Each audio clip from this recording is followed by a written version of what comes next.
Good evening. How is everyone doing? I'd like to take the time to welcome you to another Morning Glory Apostolic Prophetic Center video. I am your host, Dietrich Hubbard, and today we're going to continue the message of it's time to move forward. It's time to move forward, and as I was taking me a little nap or what have you, I seen something, well, God revealed something to me that many of us we may not choose to accept what I'm about to say. And what we got to understand, if we are planning to move into the rest of God, we got to understand is what we praying for or what we going after, are we losing ourselves to attain it? And for many of us, we want what we want so bad that we break all the rules to keep it, to get it, to have it. And what many of you got to understand is that have you allowed what you prayed for, what was prophesied to you, or what that you happen to see is for you, did you obtain it by abandoning yourself? We got to understand that a lot of time when a word is spoken to us through God or maybe a servant of God, oftentimes, just because the word may be true, we got to understand how we must guard our heart and our senses and how we go after what we want. So many of you in this particular teaching, you're going to learn that what you have done, you are operating in a spirit of self-abandonment.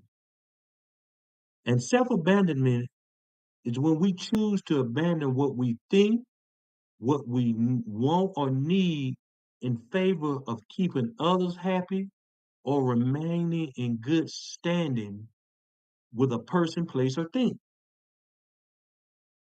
So we got to realize is the relationship that we have, it's the relationship that you're trying to build, it's the business that you want. Is it because you are operating in self-abandonment?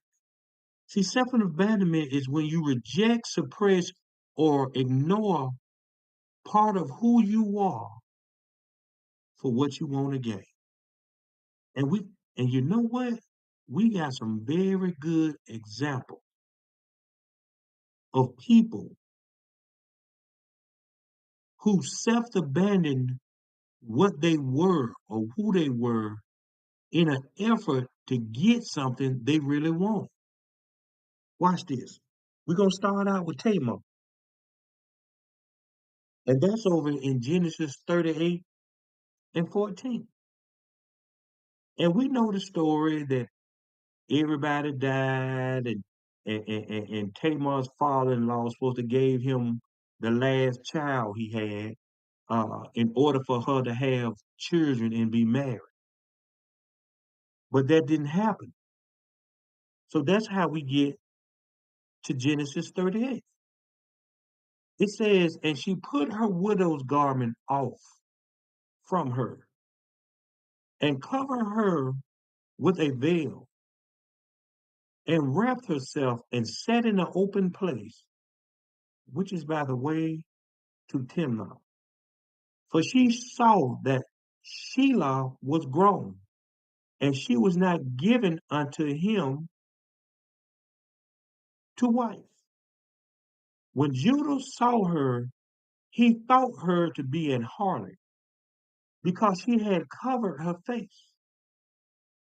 And he turned unto her by the way, and said, Go to, I pray thee, let me come in unto thee. For he knew not that she was his daughter in law. And she said, What wilt thou give me, that thou mayest come in unto me? And he said, I will send thee a kid from the flock. And she said, Wilt thou give me a pledge till thou send it? And he said, What pledge should I give thee? And she said, Thy signet and thy bracelets, and thy staff that is in thy hand. And he gave it to her, and he came in unto her, and she conceived by him. See, we got to understand that even though Tamar got what she wanted, she abandoned who she was for the sake of getting what she needed. She always had on widow clothes, depending on what particular part of scripture that you read. But when she seen that what she wanted wasn't going to come to her, she changed who she was to get who she wanted. See, we got to understand the significance of this. We can't look at the blessings of it, although the blessing happened.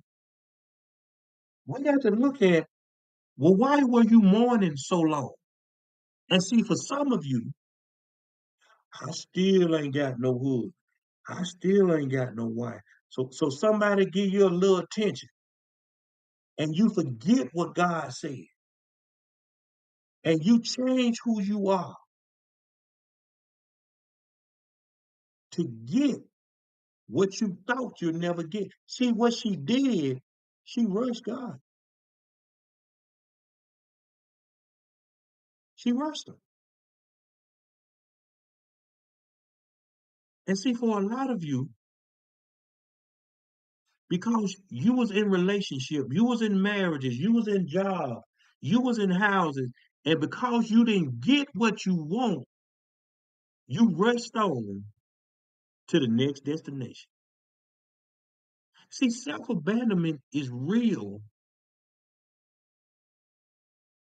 when you fail to see that you're prostituting yourself to get what you want. See, we got to understand Tamar didn't know that, probably didn't know nothing about prostitution. But for some reason, she knew where the prostitutes gathered.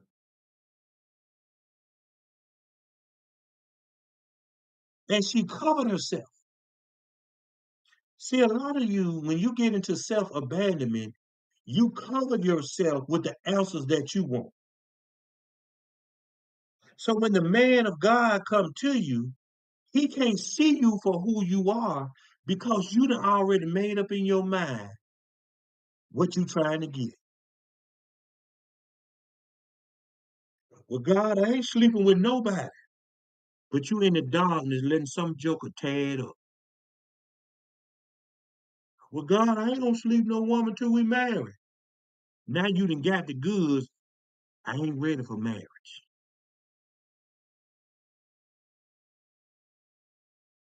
We got to understand that because she was so desperate to be married, she took off all the restraints, all the humanity, all the humility of what a real woman is, and she lowered herself to be a prostitute just to get what she wanted.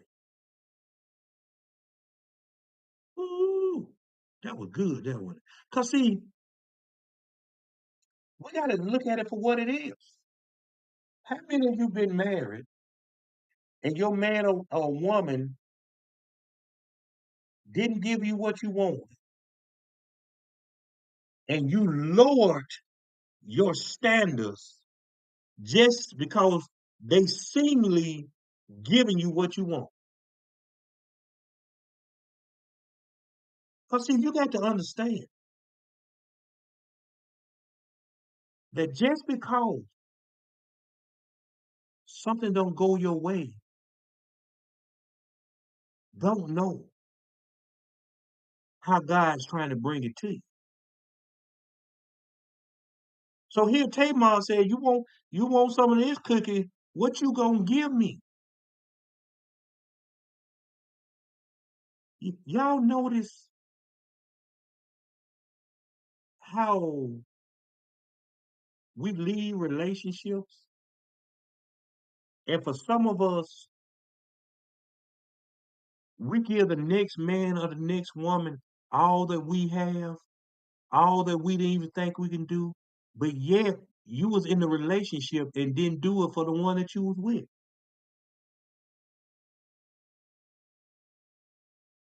That's a sad state.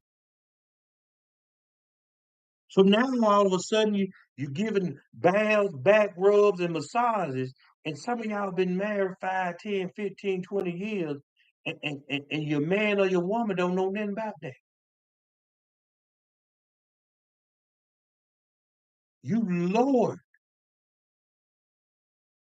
who you were just to receive what you want. Why am I saying this? A lot of y'all trying to get married. You got to really look at the person you think you want to marry. Have you lowered your standard just because they giving you what you thought you didn't have? See, the problem is, for many of us, we want what we want because we don't have enough relationship with God that He give us what we need.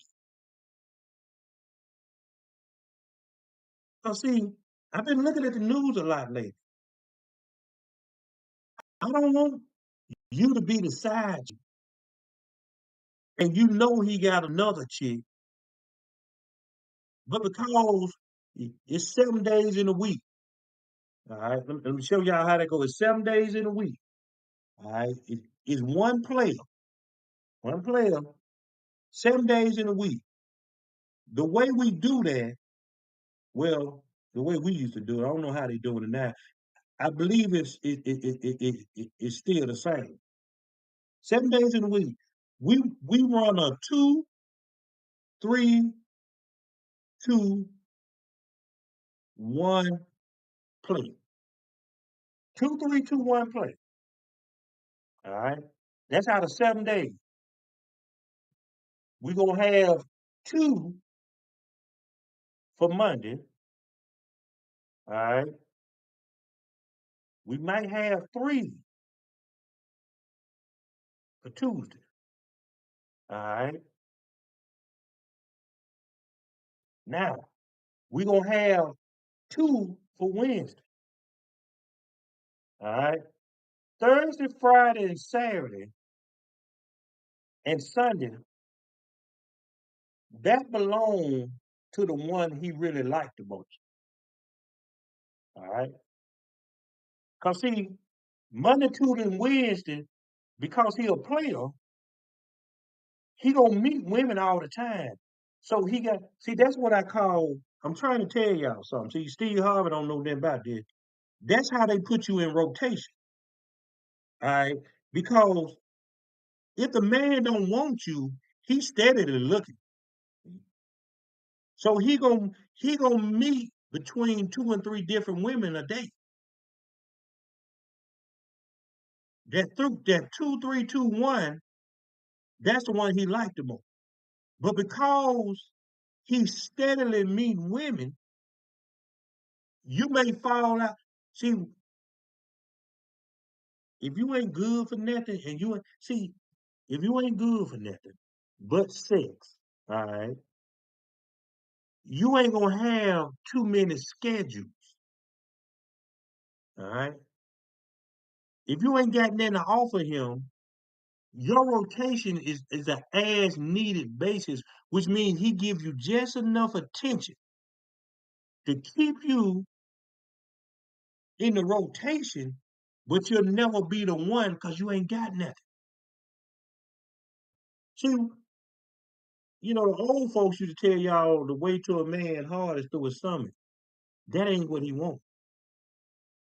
You know what I'm saying? We in the days of DoorDash, Uber Eats, and home cooked meal because now if he find one that cook good, you might get an extra day when he home. But I guarantee you, most of the time you got to buy the food.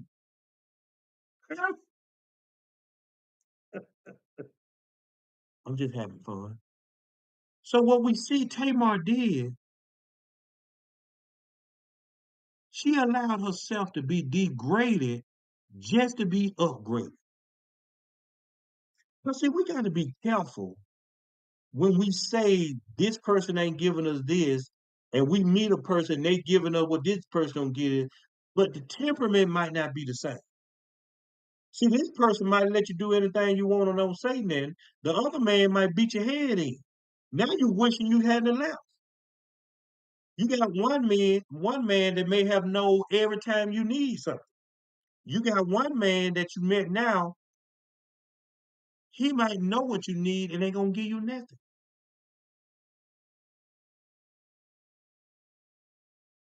Don't be so desperate for marriage, that you see in certain ways you've degraded yourself thinking you're getting an upgrade. Because see, let's look at it. Why you going back and forth out of town to see men and women and your bills need paid? They don't pay your bills around here no more. So you spending $600-700 to get tricked out your panties, and you come back home, you looking at a disconnect notice. Oh God, I don't know where I'm gonna get the money from. You spending $700-800 to go see her and wine and dine her, and you come back home, you sleeping in your car. Y'all do know these are the real life scenarios. I'm saying I'm just not putting out the spirit, but I don't tell everybody this. But watch this. What happened was Tamar destination only became fulfilled because she abandoned who she was. Let's look at Ruth. Y'all know Ruth. Where you go, I'll go. Your God be my God. And they went and found Boaz. And the story goes that when she went to Boaz's field, she didn't get much. Her hat was light. But she ended up marrying Boaz. Simple story.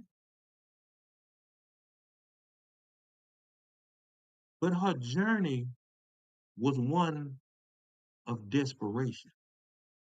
She abandoned who she was because she didn't know who she was. See, you got to look at the scripture for sometimes what it don't say.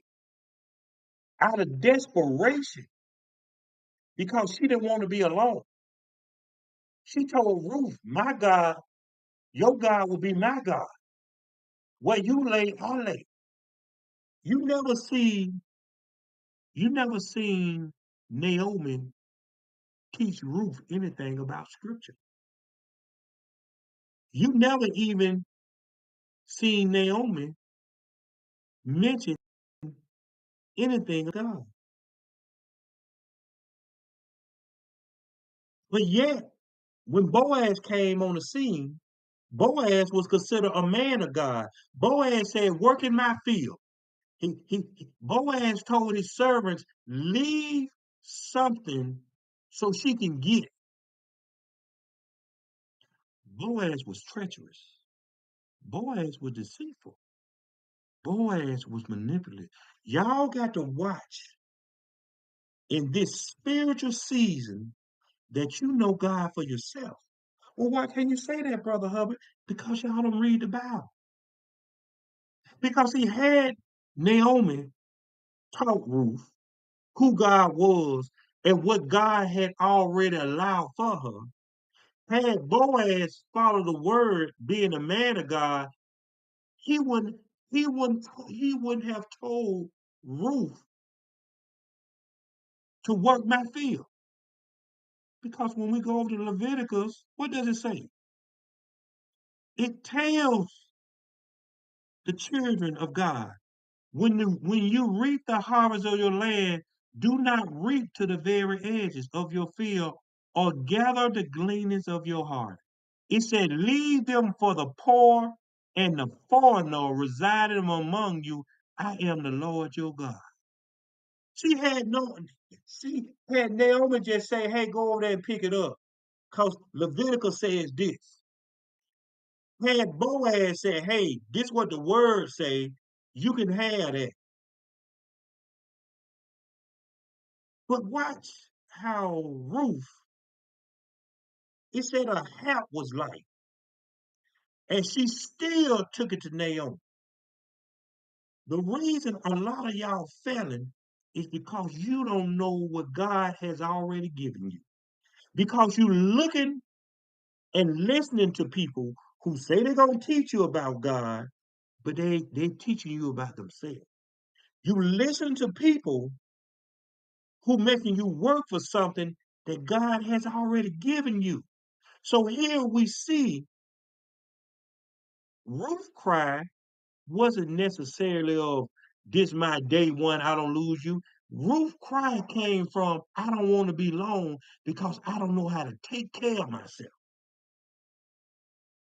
By a person that promised her God but never showed her God. You do understand, it said for the poor and the foreigner. Ruth fitted both of those. She was Ruth should have had a double portion just because she was poor and just because she was a foreigner. In today's language, Ruth got pimped by Naomi.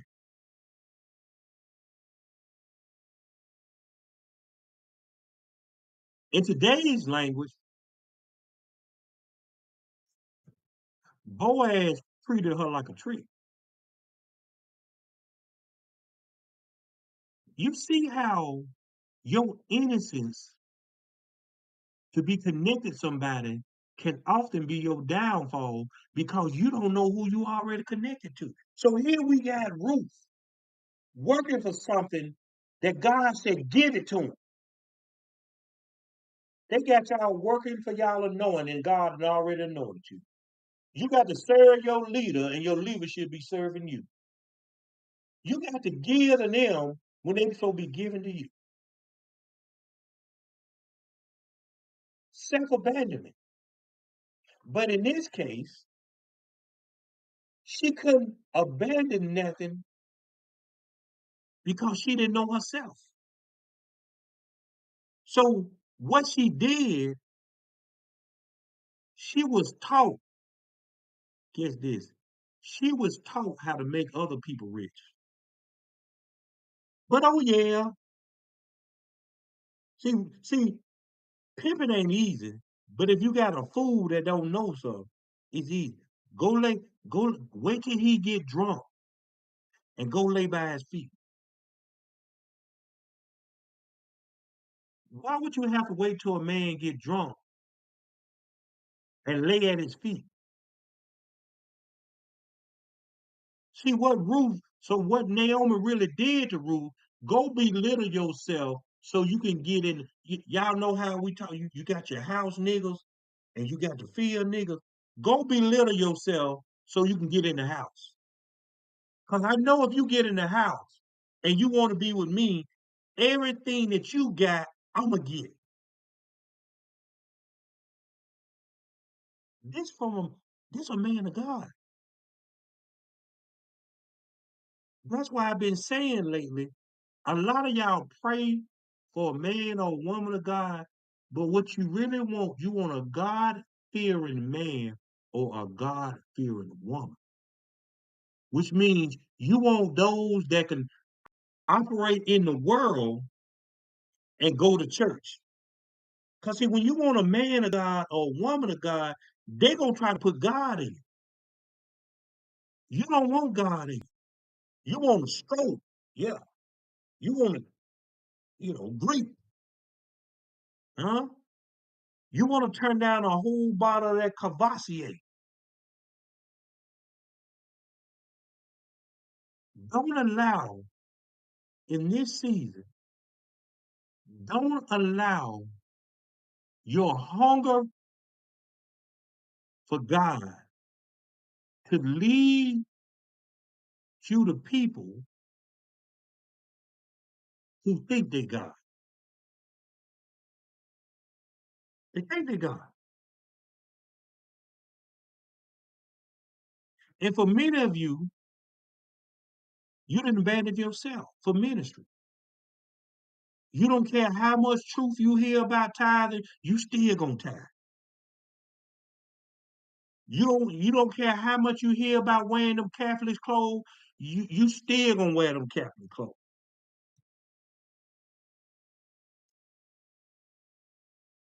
That's why I told y'all we in a season that God finna turn you over to a reprobate mind because He's tired of giving you the truth, but because you don't know Him for yourself, you just believe what anybody tell you.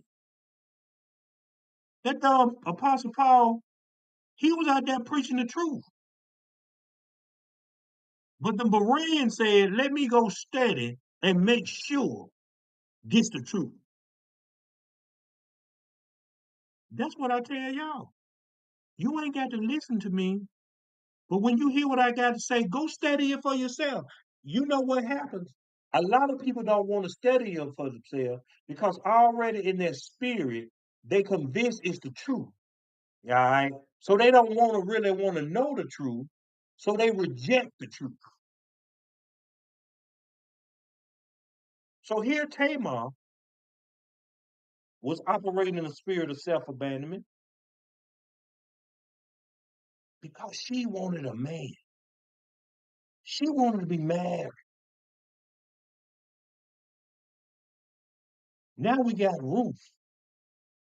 She had a spirit of self-abandonment because she don't want to be alone. So now she out in the hot field. And this time, Boaz said, throw something down for her. See, you got to watch people who you think that they doing you a favor. They ain't doing you no favor. Work for what you want. Oh, we got another one. Let's talk about the man at the pool of Bethesda. Huh? Watch this. What it is? That's just John 5 somewhere in there.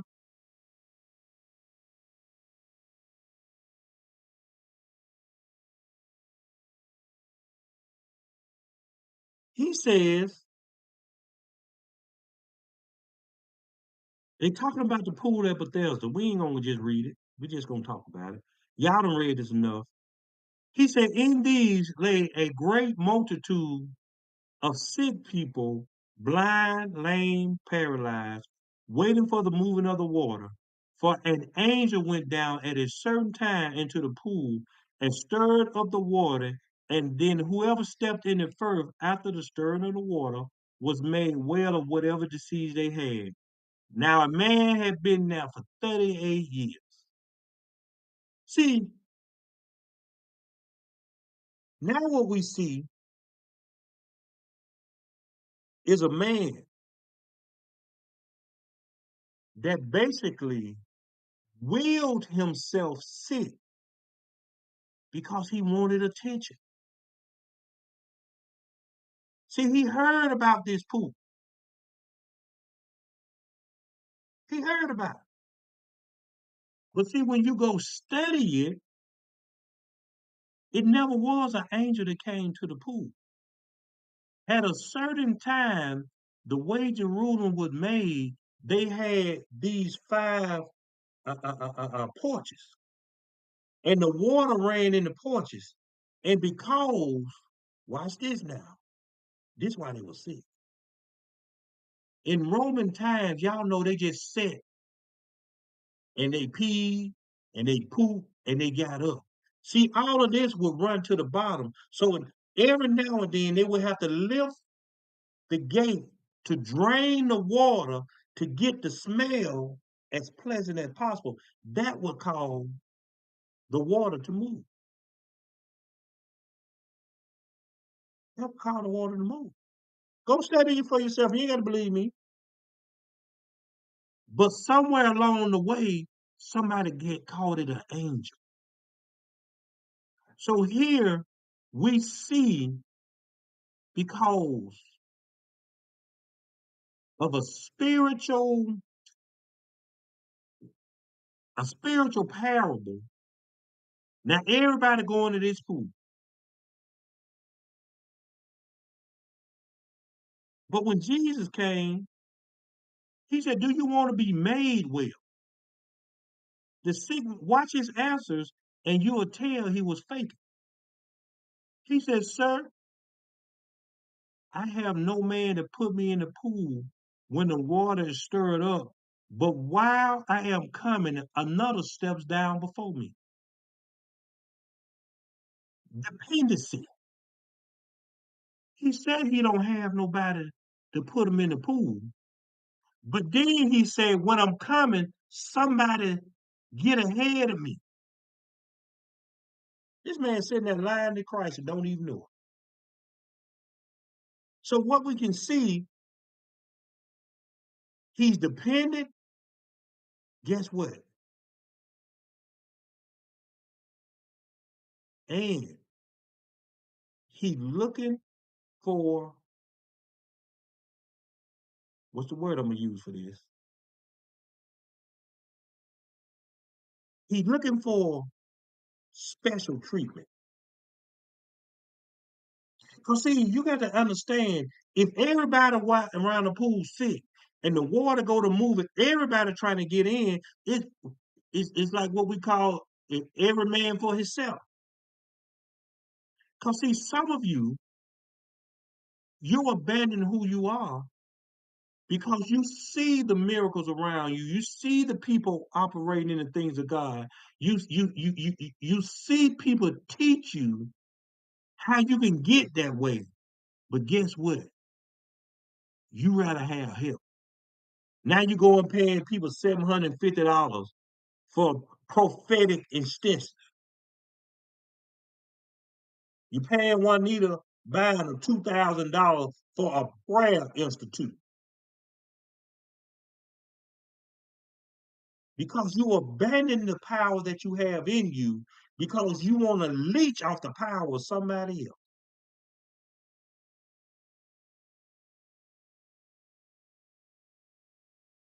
If we're gonna rest in 2025, don't let what you want become so much of a desperation that you forget what God told you. You forget who you are. You belittle yourself to gain what you might not even be ready to have.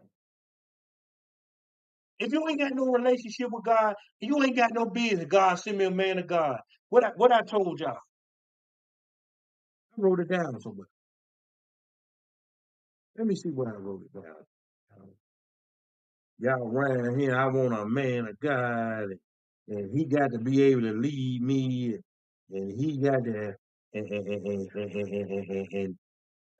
he got to carry me in the spirit. And y'all go get some joker that don't even know how to. You don't even know how to put his shoes on right. I wrote it down somewhere. Oh, it's at the house. Ain't at the house. Oh, y'all see it at the house. Let me tell you. Because see, a man of God, he comes with authority. A man of God comes with correction. A man of God, he ain't gonna deal with no foolishness. A man of God ain't gonna deal with no selfishness. See, you got a lot of women talking about what a real man is. And I'd have been around a lot. They don't even know what a real woman is.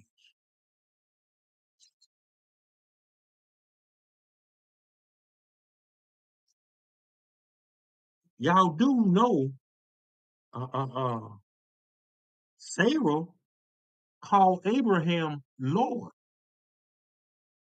Yeah, Sarah said Lord. Watch this. Because she knew what she had. Y'all, y'all call these men everything but Lord. Talk about how little he is, or what he can't do, and what he did. And that shows how much a woman you ain't.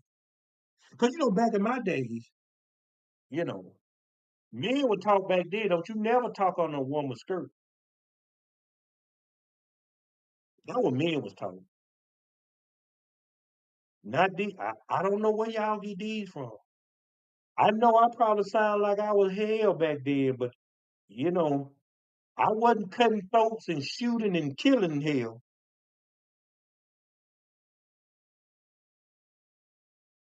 Ask yourself. No, don't ask yourself because I'm trying to help you. Whoever you with, let's just say for the sake of it that when I say what I'm gonna say, if God hadn't been talking to you, male nor female, for the sake of what I'm about to say, I hope He answers you this day. Look at the person you with. Ask God, if I was trying to lead this man or this woman, would they kill me? Answer. And I pray He give you an answer. But you know what? A lot of you ain't even gonna care. Because when you in self-abandonment, you in denial, you in delusion, because you trying to get what you want by any means necessary.